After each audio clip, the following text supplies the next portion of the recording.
JS looked on, deeply concerned, as Arfs lay limp, his body frighteningly still, his skin visibly paler by the second. Orion knelt beside him, heart racing. Whatever had just happened had clearly put Arfs' body under immense stress. They had to act fast. But how? Orion turned to JS with desperate eyes. JS, you must know something. Anything, to help him regain his strength. JS hesitated, his mind racing for answers, but ultimately shook his head. No, I don't. Orion's gaze fell back on Arfs. His breathing had grown faint, barely there. Then it hit him like a bolt of thunder. The vial. They had replaced the poison with water, but had they cleaned it thoroughly enough? Could a trace of Lillian's venom still be lingering inside? He spun toward Lillian's direction and shouted, "Lillian, get over here. Arfs needs help." Lillian looked over, surprised. Him? She thought, her lips tightening with irritation. What a weakling. He hasn't even fought yet, and he's already collapsing.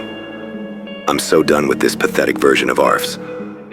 With an annoyed sigh, she rose and approached. "What now?"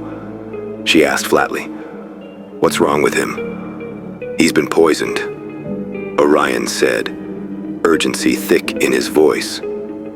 "There must have been a trace left in your vial. We didn't clean it thoroughly.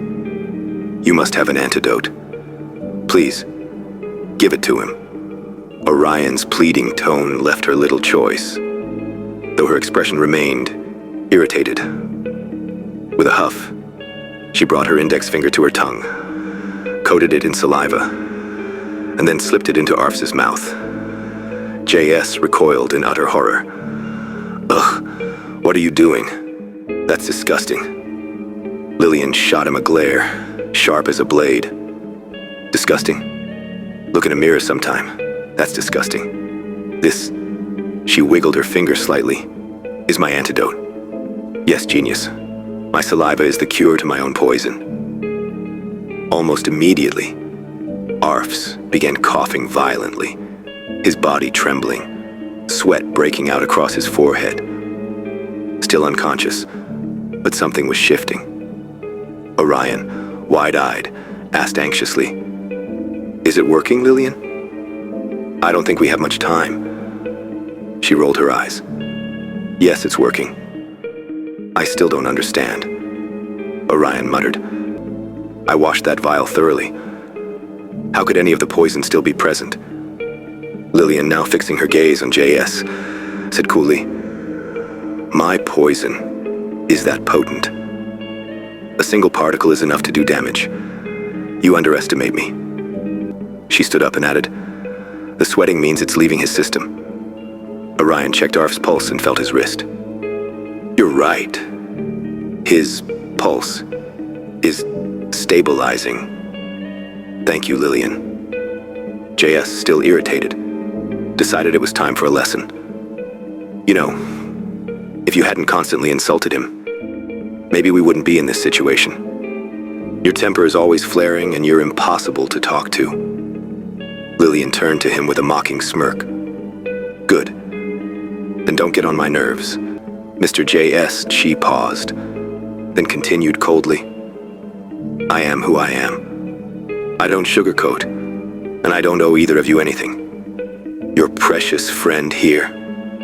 Weak and annoying." He grabbed the vial. He let Bansh's words get to him. Maybe try educating him instead of hovering like a clueless chicken. Oh, but then again, you're a piece of work yourself. No hope for either of you. JS tensed, ready to shoot back, but Orion stepped between them, voice sharp. "Enough, both of you." He slipped off his jacket and placed it gently under Arf's head, relieved by the signs of recovery. Then he stood, voice steady, yet weary, utterly drained. "I've run out of patience. This is your warning."